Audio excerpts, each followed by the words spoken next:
este esquema inicial de lo que supone un proceso concursal, que luego volveremos sobre él, como decía antes, lo más importante es la base económica. Voy a intentar explicar esto, que no tiene nada que ver con jurídico, pero es muy relevante de cara a nuestra actuación. El punto de partida es la contabilidad, como siempre, una contabilidad bien llevada que refleje la realidad de la empresa, donde la documentación básica es la de siempre, ¿no? Cuenta de pérdidas y ganancias y balance de situación. ¿Qué es lo que más nos importa de entrada? La cuenta de pérdidas y ganancias y, en particular, el resultado de explotación, el margen, el EBITDA. ¿Qué es lo que los ingresos y los gastos que son propios de la actividad nos deja como margen en esta empresa? Y no solamente considerando toda la empresa en su conjunto, sino, lo que decía antes, por unidades productivas. No podemos mezclar en la misma cuenta de pérdidas y ganancias, en el ejemplo de antes, el Hotel de Zaragoza y el Hotel de Madrid. Tendremos que analizar esa cuenta de pérdidas y ganancias de forma segmentada, de cara a que tengamos los ingresos y los gastos propios de la actividad de cada hotel en una cuenta de pérdidas y ganancias, al menos a efectos analíticos, para poder presentar cada unidad productiva, bien sea para futuros inversores o para confeccionar el plan de viabilidad, de forma separada.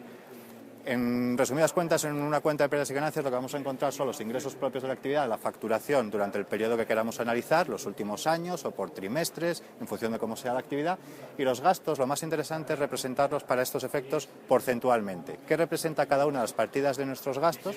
Bien sea de los aprovisionamientos, los proveedores, las compras, bien sean los gastos laborales o bien sean el resto de gastos propios de la actividad, que llamamos generales, ¿qué representan cada uno de esos gastos respecto de nuestra facturación del ejercicio? De forma que tenemos nuestro porcentaje que representa la rentabilidad de esa empresa. Y como lo estamos haciendo por unidades productivas, vamos a poder llegar a un diagnóstico de cada una de ellas. Podremos saber si en el ejemplo de los hoteles, el Hotel de Zaragoza contribuye positivamente al resultado global o lo hace negativamente. Esto es lo que nos lleva a un diagnóstico por cada una de nuestras unidades productivas, que puede ser alguno de estos tres.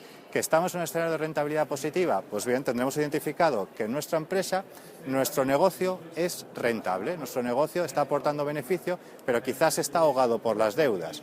Pero esta información no está teniendo en cuenta el endeudamiento, solamente estamos valorando los ingresos y los gastos propios de nuestra actividad y nos está dando la información de que nuestra unidad productiva analizada tiene una rentabilidad positiva. Pues tenemos una unidad productiva viable, luego veremos qué hacemos con ella. ¿Qué pasa si nos da una rentabilidad negativa? Pues que tenemos que identificar la causa.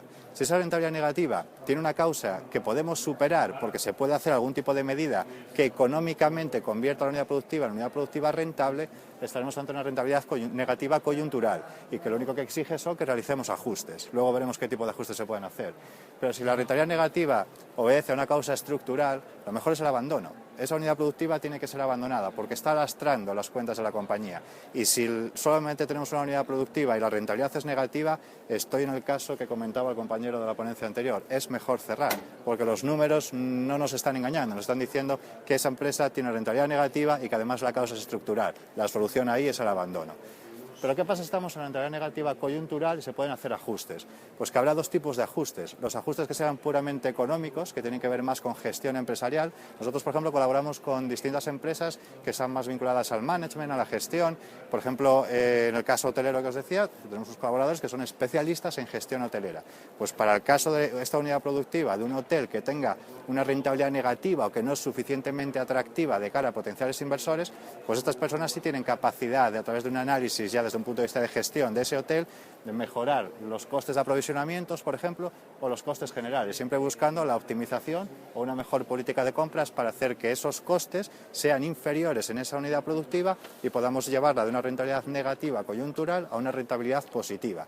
En cambio, en la parte laboral, aquí sí que entran en juego las figuras jurídicas, ¿no? Tenemos los ERES, tenemos los ERTE, suspensión de contratos, que trabajadores puedan acudir al paro durante una temporada, pero luego son repescados. Hay multitud de medidas en el apartado laboral que pueden hacer que se lleve a cabo un ajuste que haga que ese coste nos permita presentar una unidad productiva viable. Una vez que hemos identificado cuáles son nuestras unidades productivas, una, varias, todas las que sean, que son viables, es cuando nos metemos a hablar de la financiación. Y aquí tenemos que separar lo que es esa unidad productiva, que lo único que hemos visto es comparar los ingresos y gastos de la actividad, con la estructura financiera.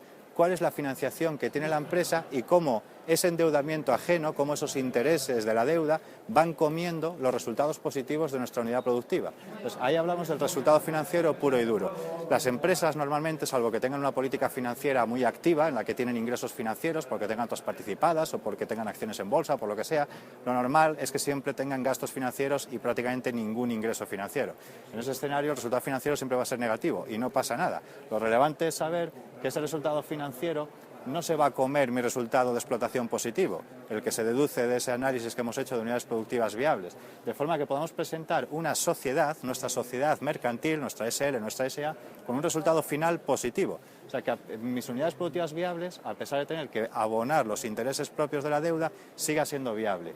Si no es capaz mis unidades productivas viables, si no son capaces de abonar el resultado financiero, los gastos financieros, no estoy hablando todavía de pagar deuda, simplemente los intereses, si no es capaz, aquí entran los mecanismos de negociación con la banca, las reducciones de tipos de interés, intentar buscar medidas que favorezcan que el resultado financiero no se coma las unidades productivas viables. Si el resultado de esta ecuación es que mi sociedad no es capaz, no tiene una rentabilidad positiva a causa del endeudamiento financiero, lo que tengo es la disyuntiva que ocurre en multitud de veces, que tengo unidades productivas viables atrapadas en sociedades sobreendeudadas. La sociedad no es viable, la sociedad mercantil que explota esas unidades productivas. Las unidades productivas sí lo son. El diagnóstico de esa situación es vender. Hay que vender esas unidades productivas. Si no tengo un acuerdo con las entidades financieras que permitan que la sociedad sea la viable, lo que tengo que poner es a recaudo las unidades productivas viables y olvidarme de esta sociedad. Esta es una sociedad abocada a la liquidación, pero en un proceso concursal de liquidación puedo salvar esas unidades productivas y ponemos en valor el acuerdo que pueden alcanzar los inversores con este empresario que tiene algo que ofrecer al mercado. Una vez que hemos llegado ahí, que ahora hablamos del pago del endeudamiento, hasta que hemos llegado a esa situación hemos hablado de la cuenta de pérdidas y ganancias, del resultado. Vamos a pensar que hemos conseguido incluso alcanzar un resultado positivo con el resultado financiero.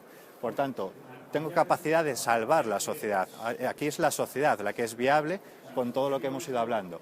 Mi cuenta de pérdidas y ganancias lo que me genera son los ingresos para sostener mi plan de viabilidad. Es el motor que me permite ir generando resultado final positivo y por tanto me genera una tesorería, un cash flow. Pero ahora tengo que tener en cuenta mi balance. De mi balance, ¿qué es lo que me preocupa? El pasivo. Esta empresa que ha venido en crisis tiene un endeudamiento. Todo ese endeudamiento va a estar recogido en el pasivo. Y yo, para poder cumplir con ese pasivo, mi capacidad de generación de liquidez viene determinado por el plan de viabilidad, que habla de qué capacidad de generación de recursos tengo tras todo el análisis anterior, más qué ingresos adicionales puedo obtener por política de desinversión en activos, lo que pueda tener de patrimonio ocioso, si es que lo hay, pues una venta de una nave, de una oficina, lo que sea, o cambiar a un régimen de alquiler y vendo lo que tengo, búsqueda de generación de liquidez adicional a través de las desinversiones en el activo para que apoyen mi generación de recursos de cara a tener un plan de pagos. De forma que esa documentación conjunta, lo que sería mi plan de viabilidad en base a mi actividad más mi plan de pagos del endeudamiento, es lo que, retomando el esquema inicial, será lo que presentemos a nuestros acreedores. Entonces, si hacemos una recapitulación respecto de lo que hablaba al principio, las figuras legales junto con ese análisis económico que hemos hecho un poquito rápido, ¿no?, pero para que se entiendan un poco las distintas figuras que conviene analizar, es lo que nos va a poner sobre la mesa cuál es la mejor estrategia para el caso concreto que tenemos delante, ¿no?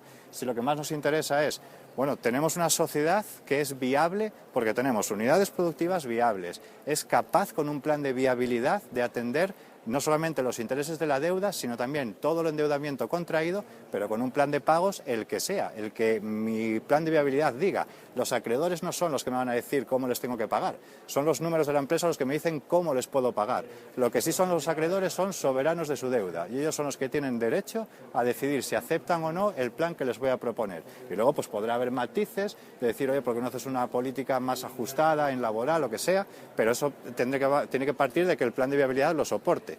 Eso lo que busca es salvar a la sociedad que hemos creado, intentar salvarla. Y eso será una vía de negociación, bien en una fase preconcursal, teniendo que alcanzar la unanimidad con todos mis acreedores, o bien por la vía del convenio, sin tener que esperar a que se abra la fase de convenios, sino una fase inicial, por un régimen de mayorías. Pero si mi empresa no es viable, si la sociedad como tal no es viable, y lo único que tengo que rescatar son unidades productivas, entonces es un escenario de liquidación. Cuando las estadísticas en los medios de comunicación hablan de un 99% de las empresas que entran en concurso acaban en liquidación. Eso es cierto, porque esta liquidación se lleva al registro mercantil y se inscribe.